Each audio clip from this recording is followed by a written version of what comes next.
of the commandment of love. And therefore, that's what I would like to discuss with you in the second part is to be able to uh, appreciate what did Jesus mean when he said, okay, they will know that you're my disciples if you love one another. Or they would say, you are truly, uh, you can be saying, I praise God and all that. You pray all day and all night, and that you don't do the will of God, you don't command and follow the commandment of God, then uh, your life would be of no meaning at all. So, in a way, this brings us to an important consideration, okay, of what it means, okay, to follow Jesus. And at the heart of that is to follow his way of love, which is the law of love. Before we move into the discussion on the law of love, I think it would be important for you to understand, okay, what laws are and how important laws are in our lives. Of course, you would say that should we have laws, okay, that we should be able to follow? St. Thomas Aquinas would speak about laws in the following terms. He defines laws, okay, quedam rationis ordinatio ad bonum commune. What are the elements in this? Okay, it is an ordinance of reason, okay, something that we're able to appreciate as something very reasonable, rational, okay, that is meant for what? That can bring about the common good, okay, and that is something promulgated or legislated by a legitimate authority. That is the very essence of what laws are, especially in society. So it is something that is coming from a reasonable appreciation of how we should be able to live our lives together. Because the purpose is so that we may be able to pursue the common good. And the one who more or less determines the common good and who legislates the law are actually the legitimate authority. Okay? Of course, in political theory, okay, we speak of different models of authority in reference to how society can get organized. You can talk about in monarchical system, the king is the authority, okay? On an aristocracy, a group of elite serve as the authority. Or you talk in democracy, the authority are actually the people, okay? From whom, by whom, and for whom the laws are legislated, okay? So, but the authority of the public, of the majority, actually is somehow surrendered to the representatives, okay, that they elect either in Congress or in government, okay? So, of course, the one who developed that theory is Thomas Hobbes, okay, the Leviathan. The Leviathan speaks about, the need for people being belligerent in their nature, because people are like wolves to one another, okay, so that we may end these struggles, daily struggles and conflicts among people. People will have to surrender their will to the Leviathan king, to somebody who can rule over them and somehow uh, determine, okay, and promulgate laws for society to follow. Okay, so when we speak of laws, uh, I'm going to make a distinction between the way society appreciate laws, okay, and how this has been appreciated in the past. Okay, of course, in Christian theology, particularly in Christian morality, we always understand that the laws, okay, that we have and we promulgate in society ultimately should be based on the eternal laws of God, the eternal designs. Okay, that's like the blueprint of God in creating everything. with a particular purpose, with a particular dynamics, okay, and laws that needed to be followed. And such eternal laws somehow become visible to us and accessible through the natural law. Okay, we cannot have a direct access to the eternal laws of God. Okay, to that blueprint, but somehow we can discern that blueprint of God's purpose and design and laws in nature, in the way we see how it becomes operative, okay, in the natural law that are made available for us to understand. And the natural law somehow gets appreciated, okay, through through ways, two ways, through the physical laws of nature, okay, and that's why science, for example, would try to understand what are the physical laws of nature. Faraday, for example, developed the law of of what is this electrical what is this uh, kind of a uh, the one that's responsible for the creation of electricity eventually. Newton, for example, talks about the gravitational law that that nature somehow operates in a tremendous with a tremendous sense of order, and that is something that we're able to discover. Okay, and the more we're able to discover the laws of nature, the more beneficial it would be for humanity. Why? Because you would be able to predict what's going to happen. Like, for example, if you throw a stone up, uh, going up, the law of gravity will naturally make it fall down, isn't it? Or when there are, for example, uh, when there is a tropical depression, you can expect that there will be a typhoon coming in. Or when you, for example, uh, when there is a kind of a earthquake in the sea, you can expect a tsunami, eventually to happen. And so people are trying to discover how things happen the way they do. And that is what science has been trying to do, okay? So that they may be able to have predictability of certain realities so that humanity could be spared from what they refer to as that 2K of life. In Greek, 2K are the things that are beyond our control. When you are able to determine the laws of nature, for example, even the orbits, all of these are part of the laws of nature. And they are done, they're happening out of necessity. Okay? If you're able to discover that, all those laws of nature, then you begin to be able to know how to respond to them. Okay? You're able to do a lot of inventions because you know how things work in nature. Okay? Now, here it is very important to appreciate that people associate this as part of the natural expression of the natural law. And to some extent, there are those who argue that this becomes the basis for our moral discernment. Even, for example, in the whole issue about contraception, okay, people would say that you have to be able to abide by the laws of nature.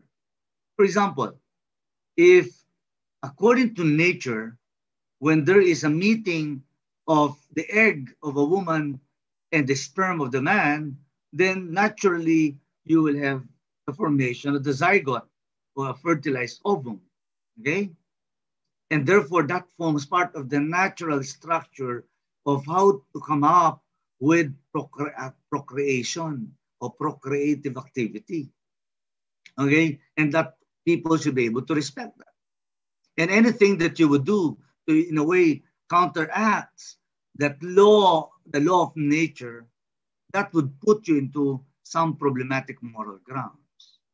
Okay? So this kind of principle, the natural law theory, okay, in the way we are able to discover the moral demands in our lives, some would identify this as a very physicalist appreciation of morality, biologists thinking, okay? And some problematize that. But others would argue, no, we have to follow the design of God. Okay? And they are actually ingrained, they're actually enshrined in the natural physical laws present in the universe.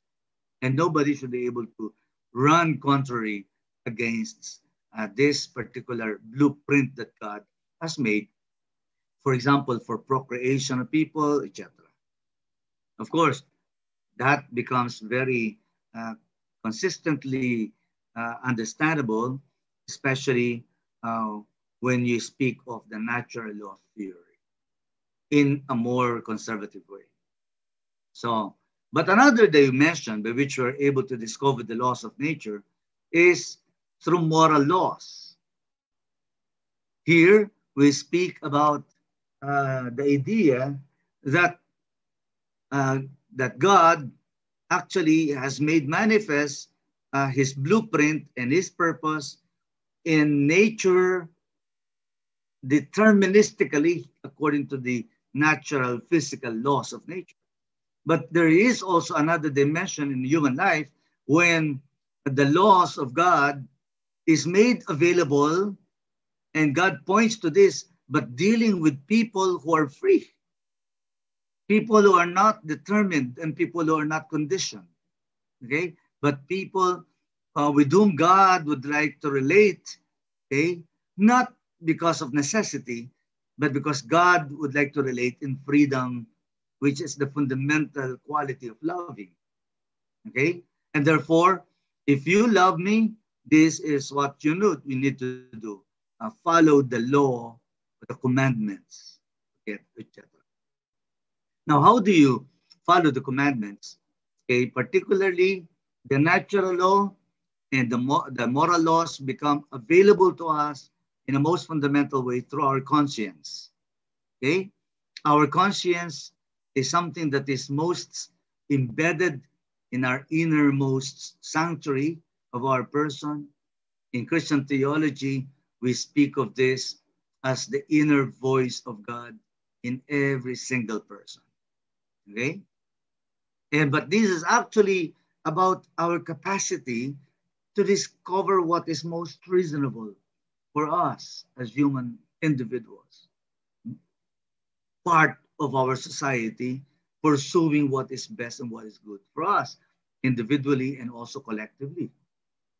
Okay? So the conscience and rationality form part of that fundamental access that humanity has to the moral laws that God is able to give, okay, passing through the natural law so that we may have some kind of access to eternal laws. But considering that sometimes humanity can get this misguided, and sometimes humanity thought this is the most reasonable. This is something that would define what is good for me and what is good for my society, and yet they get mistaken. And because of that, we see that there are certain situations when people, for example, offer children as sacrifice. Is that something that is in accordance with God's plan? Or we see that, for example, in tribal wars, people fight against each other, and you see that some of them would justify that that is the best way to do it. And therefore, because of some problems in the interpretation of the natural law, okay, that humanity in freedom should be able to respond to through moral laws, God actually has made the moral laws revealed to people, okay, particularly to the people of Israel as a chosen race. Okay, and then the people biblically has been able to articulate and codify what they understood. That's God's revealed laws to them. And number one basic example of that is the Decalogue, the Ten Commandments. Okay? So if you get misguided in your own rationality in thinking about what is good, in actually appreciating the fundamental moral synderesis, ang tawag nila sa theology, moral synderesis. That is the fundamental law that is instilled in our hearts to always do what is good and avoid what is evil. But sometimes that get distorted. And therefore, how do you do that in more complex realities and situations? There, revelation comes. The book of wisdom was made available for us to be able to appreciate more deeply those realities. And when such realities are appreciated, okay, what is actually something that is internal that we are able to appreciate becomes positivized when they are legislated. You are familiar with camera before? Diba? Before, when you took camera, you only use the negative. Yeah? So the negative is something that is there embedded in our minds, in our hearts. But the moment people talk about this, discuss about this in dialogue, and in a way come up with the laws, especially those who are authorities of the laws, they begin to legislate these laws and they become positive laws. They are legislated. And such legislation somehow become public. And because they are public, people should be able to follow them.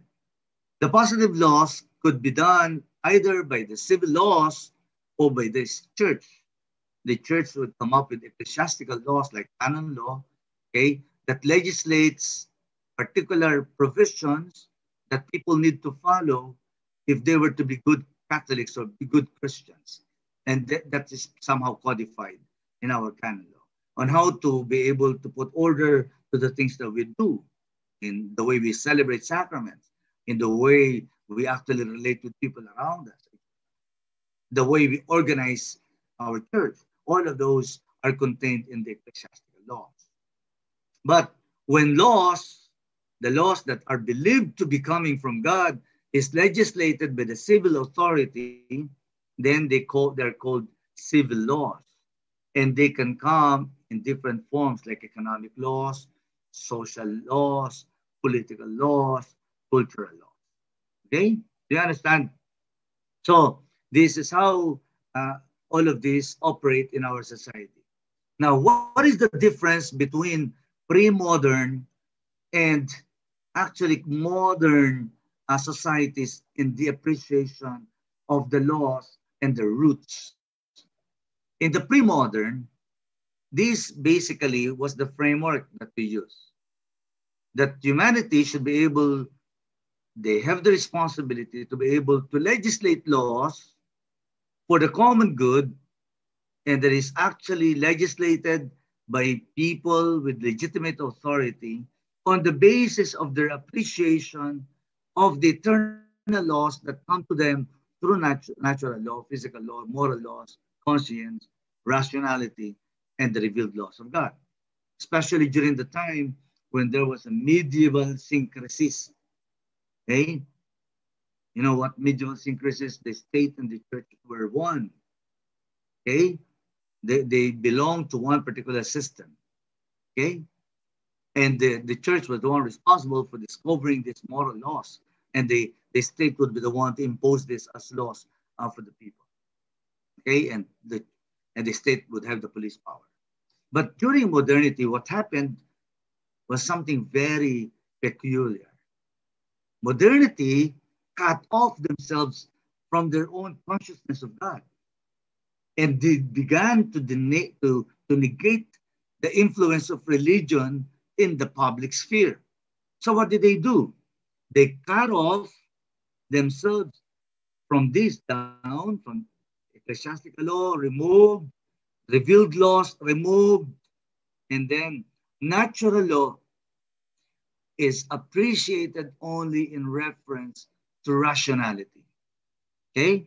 So moral laws, how do we pursue what is good and what is bad in society, is something that is fundamentally a result of our human agreement, conventionality, that we are able to agree on what is best for society, based purely on our own reasoning, not based on external source, like heteronymous source, which is actually God or religion, etc.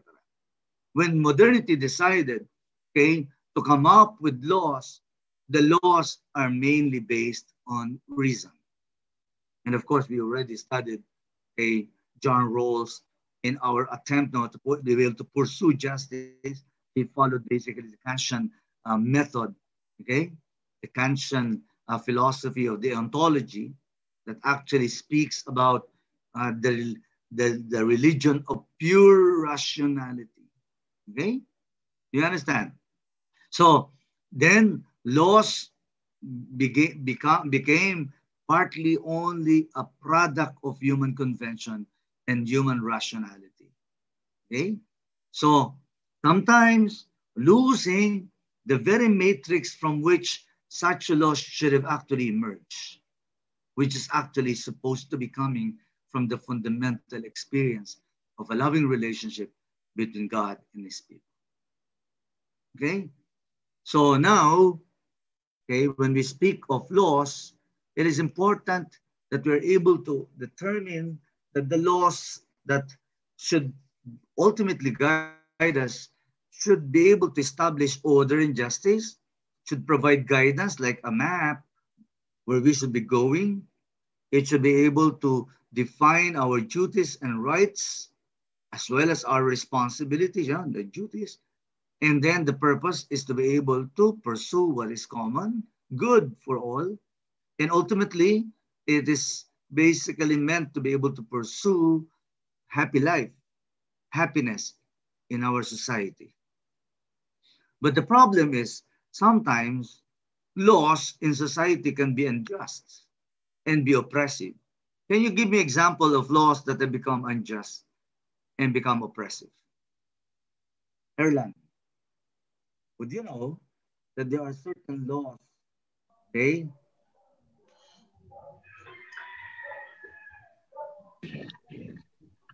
Yes, Father. Can you give me an example of certain laws that you feel have become unjust and oppressive against people? In the Philippine context, Father. Yeah.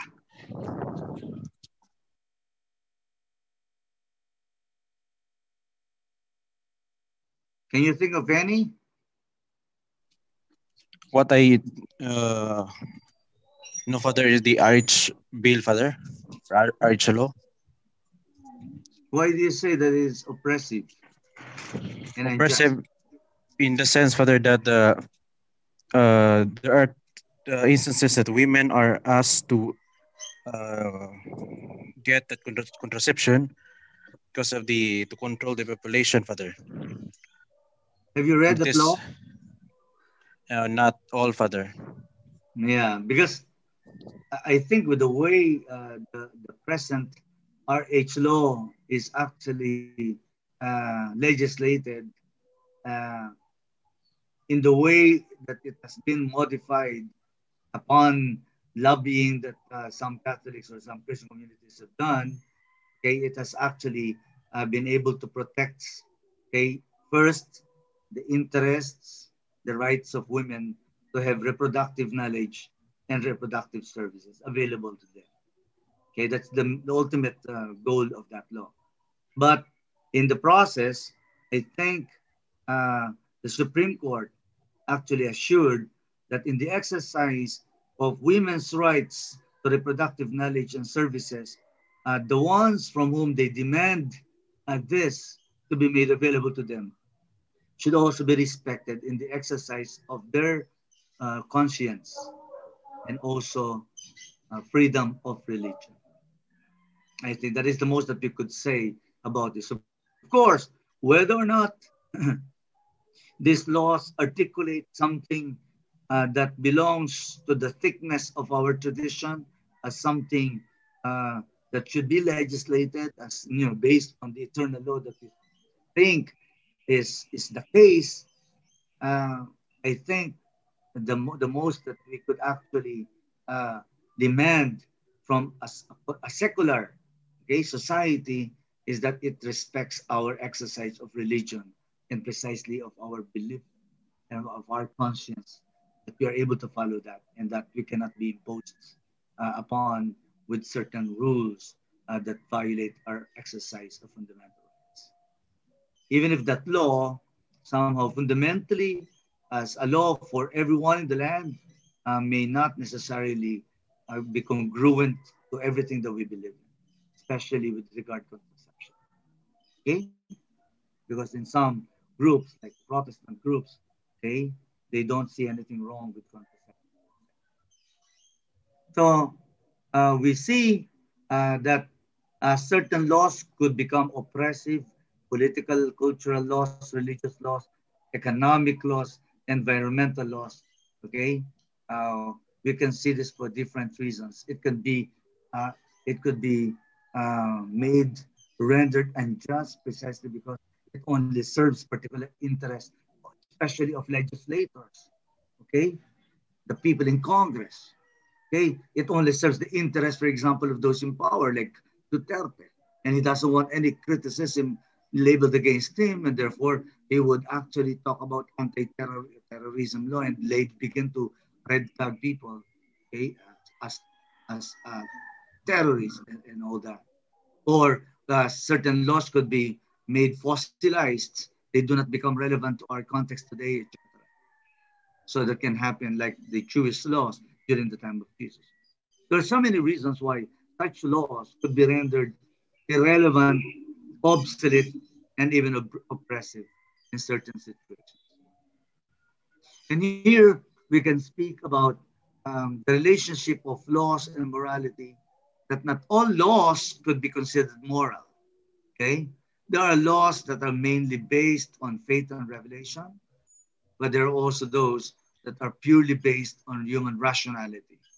But I think um, what is dangerous is when laws are based, okay, on the will to power, like what Nietzsche would speak about in his concept of the will to power, the Übermensch, okay, the man, the Superman, who actually would legislate, and this became precisely a framework, philosophical framework, at least by some who agree that because of the sister of Nietzsche, Elizabeth, okay, Nietzsche, actually, Nietzsche's framework of will to power became a theoretical philosophical framework that Nazism used in Germany. Okay, but that's not what we are talking about when we talk about laws. It should not be expression of will to power, but from our Christian perspective, laws should be articulated in terms of the will to love. That's why the perspective of Jesus, whenever we talk of morality, Christian morality, it is it is not about rejecting the law, but perfecting and applying the law, appreciating the spirit of the law, which is actually the law of love. Love as the spirit of the law and the centrality of personal relationship becomes crucial in our Christian appreciation of laws. Perfection in Christian charity and compassion is at the very bottom and foundation of Christian morality. Okay? And that love is something that is more precisely expressed in the preferential love for the other, those who are poor, those who are marginalized. Okay, that is something that we're able to see whenever we speak about the law of love. The will to love is something that would be characteristically containing these particular features. Now, uh, okay, I have 5 minutes left. Okay, just to be able uh, to summarize this, when we live according to Jesus' ways and live the way of love, then that leads us to becoming a person living our life in virtues. Okay, and so just briefly expound this. Okay, we saw that Christian ethics and Christian discipleship leads to a formation not only of our behavior, but it actually shapes our own particular identity and character, moral character as a person. Okay, so whenever we talk of character, it is not a product of one act, but it is a product of a series of action that eventually shape the kind of character that we are called to become. And that is becoming a virtuous person. That's why virtue is defined accordingly.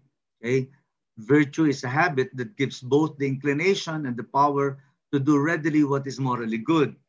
Okay, so Doing morally good becomes second nature to a virtuous person because of series of repetitive decisions and actions on certain in pursuit of the good, one almost readily uh, uh, takes action according to what the good, okay, what the good is.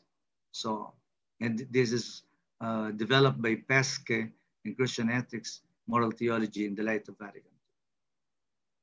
Concept derived from classic Greek ethical thought. Virtue is not the dominant idea in Scripture. Of course, we see that. There were mentions in the Bible of virtues of justice, obedience, but not a central focus. Virtue comes from the Greek perspective. It's coming from the Greek thought that aims at the perfection and human excellence. Of course, we studied this earlier, okay, in terms of self-realization approach. Christian appropriation of virtue, okay, what St. Thomas did with the Aristotelian theory of virtues, okay? Because in Greek perspective, we are able to pursue our best excellences as human persons, which is defined by the community to which we belong, okay? And then it has a very, very optimistic way of looking at the potentials of human person. But of course, when Thomas Aquinas, in a way, appropriated Aristotle, he qualified Aristotle saying that we cannot be fully optimistic about human person, okay? Because human person, following Augustine's approach to St. Paul in his Pauline literature, also emphasized the importance of recognizing that we are also wounded. We are inclined to sin, etc. also, as we are inclined to do good. Okay? And therefore, our appropriation of the virtue is to believe that the virtue, first and foremost, is something that we receive as a gift from God, not only a product of our human effort. This is a grace that we receive from God alone. Because in Aristotelian perspective, okay, we saw that earlier, human as he is, human as he could be if he is able to realize his telos, his end, through a life of virtue would lead him to eudaimonia, or well-being and happiness. When Thomas Aquinas actually appropriated us this, he defined eudaimonia and well-being and perfect happiness and associate that with God.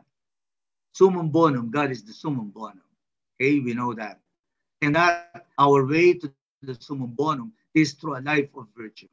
But the virtue that we are able to get is something that is not purely a product of our human efforts, but according to Thomas Aquinas, our human, we only participate in the divine disposition of His grace. Okay? So here we talk about the process. You have the basic human resources. You talk about constant practice and then fundamental option that we make.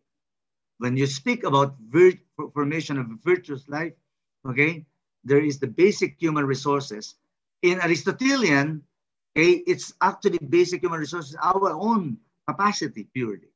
But when you talk about Christian theology, yeah, you begin to talk about the basic human resources as also influenced by grace, by God, that constantly, in a way, disposes the person to be able to adopt, decide, and make a constant practice of what is good, so that his life basically gets oriented to the fundamental option that he makes, okay, that he is able to pursue a way of life.